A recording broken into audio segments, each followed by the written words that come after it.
In 1966, Hammer released The Witches, but looking back on it now, can its villains match up to all the other great cinematic witches from decades gone by, like Anna Taylor-Joy, Sabrina, and Freddy Krueger?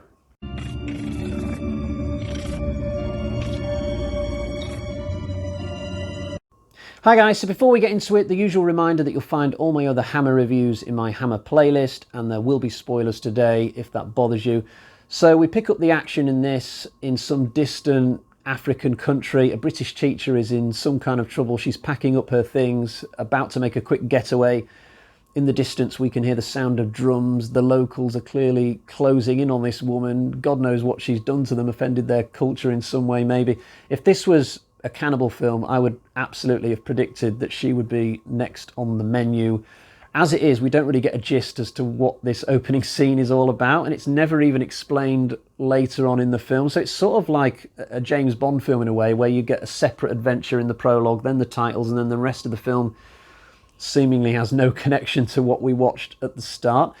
After the titles, we cut back to the same character. Her name's Gwen, except now she's in England. She clearly got away from those people in Africa somehow. She's offered the job as a headmistress in a small English village called Hebony or Hebbles. I'm not entirely sure which. I'm pretty sure it's a made-up village name. But once she gets to this place, mysterious things start to happen. A young boy ends up in a coma for seemingly no reason. His dad gets killed. A voodoo doll turns up in a tree with its head missing. There's a black cat running around. It all points to witchcraft in my expert opinion. And of course the locals are not going to solve this issue by themselves. It's always left to the stranger who's new in town to solve the problem for them. This film was directed by a guy called Cyril Franklin, not somebody I've personally heard of before. I did check his filmography out after I watched this movie. He didn't do an awful lot of films, and he only did one other Hammer film, which was Never Take Sweets from a Stranger. Now, I've personally not seen that. I turned down the chance to watch it once, because I've been going through these Hammer films almost chronologically, pretty much chronologically. But when I got to Never Take Sweets from a Stranger, I decided to skip that one because the synopsis for it just sounded really bleak and dour, and I just didn't like the look of it. But if you have seen that film, then by all means, let me know how good it is in the comments. In terms of actors and actresses, I'd only really heard of the main star in this, Joan Fontaine, not to be confused with Jules Fontaine, the famous French footballer who holds the record for the most amount of goals scored in any one soccer World Cup. It would be quite funny if it was actually Jules Fontaine in this and it turns out that he used to moonlight as a woman in Hammer films, but no, it's not him, it's a completely different person. This Joan Fontaine, though, was quite the star back in the day. Apparently she won an Oscar once, and even though I didn't think I'd seen her before in anything, it turns out I had. She was in an Alfred Hitchcock film called Rebecca, which came out in 1940, and she's absolutely superb in that. But obviously I didn't recognise her straight away, with this being like 26 years further on. She's almost 50 in this, and this was the last film really in her long, successful body of work. She seemed to sort of pack it up after this and only then sporadically turn up in things thereafter. But given the fact that this is her only Hammer film, it was kind of cool to see her in this, having seen her in Rebecca so long ago.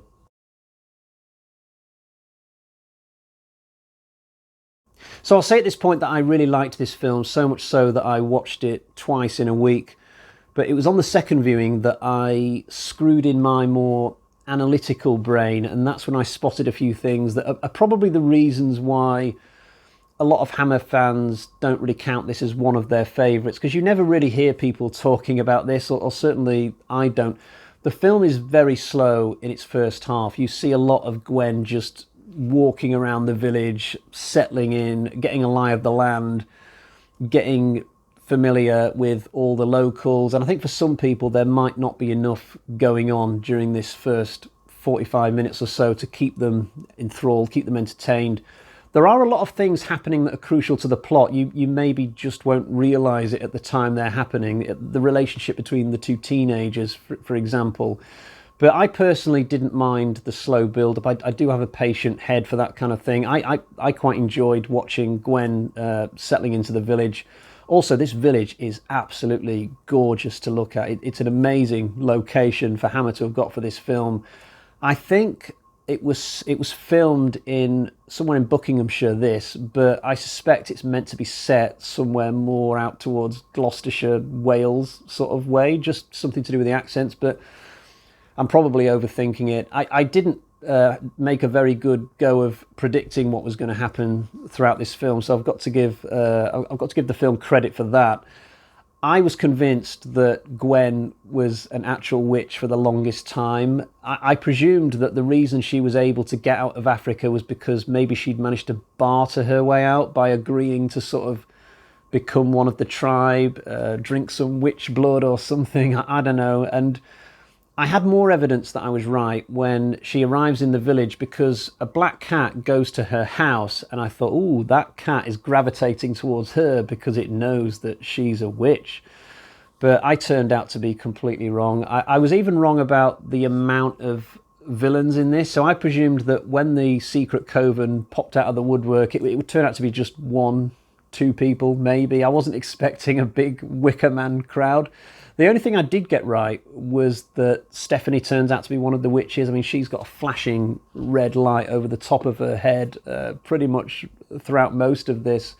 Now, I mentioned a James Bond comparison earlier when it comes to the prologue. There's also something that happens later in the film that's very Bond-like. So Gwen eventually finds out the identity of the witches, including Stephanie, but Stephanie and Gwen just start hanging out and pretending like everything's all right. They just start, gaily chatting to each other, and it's similar to the end of a Bond film where the villain and Bond, they both hate each other's guts, but they'll still like have dinner together and talk cheerfully, even though they both secretly want to kill each other. And that sort of happens here, and I just thought to myself, now I can understand it from the point of view of Gwen, actually. Okay, she's just playing for time, but from Stephanie's point of view, I mean, Gwen has just discovered the big secret witch den. Doesn't she want to sort of take care of Gwen, not leave this loose cannon just wandering around freely? I don't know.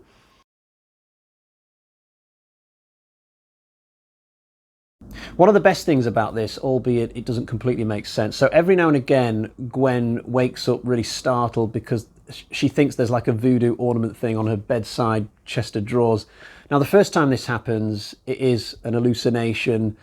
She wipes her eyes and then realizes that what she's looking at is not what she thought she was looking at. But later on in the movie, it happens a second time, and this time it is actually a weird voodoo thing that's there. And there's also like a guy in the doorway dressed up like a war chieftain from like what we saw at the start of the movie, and he's got the big massive coloured shield thing as well. Now, in this scene, Gwen falls unconscious and wakes up like in a clinic like an hour away or something. So clearly this scene wasn't a dream. So I just kind of wonder, is the guy in the doorway one of Stephanie's stooges just dressing up to scare Gwen? But if that's the case, how would he know about Gwen's memories of what she saw in Africa, unless there's some sort of witchcraft at play there? Or had Stephanie just given Gwen some kind of weird hallucinogen that would make her start seeing things, seeing her worst nightmares maybe? This explanation makes a little bit more sense, but either way you look at it, it does provide a couple of decent jump scares, I suppose. Less successful, though, is the finale.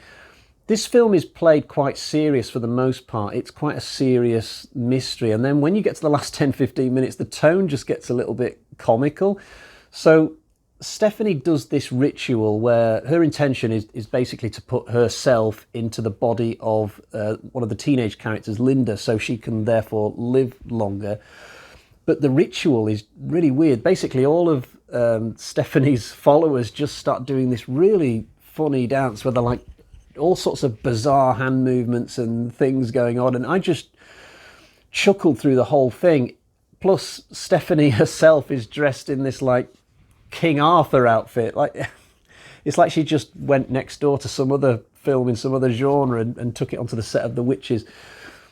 The whole ritual dance in this, it reminds me of something from many years ago. So if you're of a certain age, you might recall there was a singer called Fatboy Slim. He was mainly popular in the 90s. He did this song called Praise You, and in the video for this, it was just a bunch of dancers in a shopping mall doing these weird dances, and the shoppers would like go past and look at them really weird. That's how I remember it anyway. I've not given this video like a moment's thought in 20 odd years until now. But watching this ritual play out at the end of this film, it just reminded me of that Fatboy Slim video. Also, there are some weird little things happening during this ritual dance that I didn't notice actually until my second viewing of the film. So there's this one extra, he's a guy, and when all the other characters appear to be still, he sort of does this crawling thing across the floor where he goes to the Valerie character and then just grapples with her in like a weird kind of sexual way, and then the camera cuts away. Now, I don't think this is actually the director's instructions that have led him to do this. I think it's just like one of the worst bits of improv I've ever seen in my life. I guess if you get a load of extras to do silly dances and things, eventually they might start to insert their own little silly things into it, maybe. I'm sure there's another thing that happens during this dance that I spotted just off center of the camera that is just really weird as well. The next time you watch this film, or if you're going to be watching it for the first time, when the dance happens, just watch it really carefully for odd things happening at different portions of the screen, extras doing weird things. It's really bizarre. And I guess the final thing to say about this dance is the way that Gwen kills Stephanie. It's way too easy. She just gets some blood and chucks it on her, and that makes her melt like the Wicked Witch of the West or something, and then we're done. That's all it took to end this coven. Now, I'm not saying this out of bitterness because my earlier prediction was wrong, but I really think what they should have done with this film is have the prologue play into the rest of it. You know, have Gwen have brought some kind of witch skills back from this African country with her, and then just have it so that the magic from that foreign country is just stronger than it is inside Stephanie's coven, you know. But still, on the whole, I still enjoyed the movie. There are some really weird things that you can point out and criticise, but they are kind of cute, I suppose.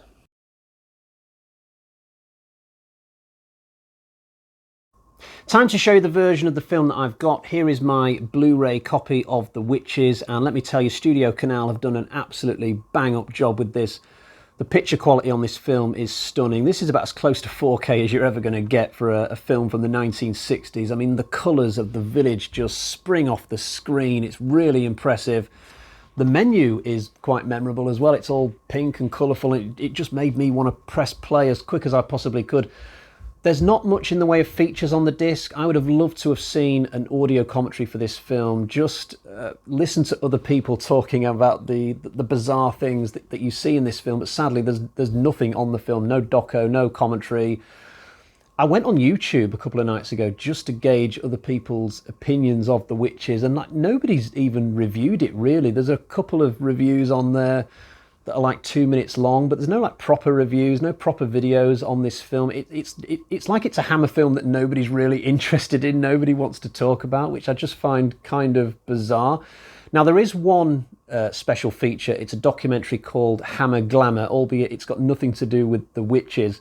So this documentary basically talks about all the gorgeous women who have been in all the Hammer films from down the years. It's quite good. I guess you'll especially like it if the women of Hammer are one of your main reasons for watching these films.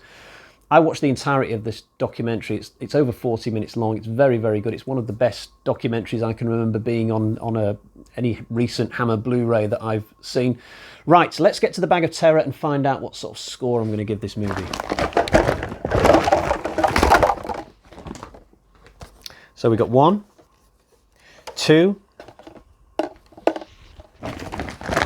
I've dropped 1, 3, 3.5 bloody axes out of 5. I was actually very close to giving this 4 out of 5 because I did really enjoy it. I can totally get why some of the people might not really like it, but despite the problems with it, I certainly think the script could have done with another pass, but it's very, very fun, this. It's got some funny things about it, some creepy moments. I liked the main character. I liked the location. I thought the story was quite engaging. It's a good mystery. Some creepy little things happen throughout the film. And yeah, as a really random one-off Hammer film, I thought it was very, very good. Definitely one that I will revisit in the future, and I'm glad I bought it. Right, that's all for today. I'll be back soon with another Hammer review. Until next time, I'll leave you with this one last pearl of wisdom. If you ever move to a village, be wary if the village church has been knocked down.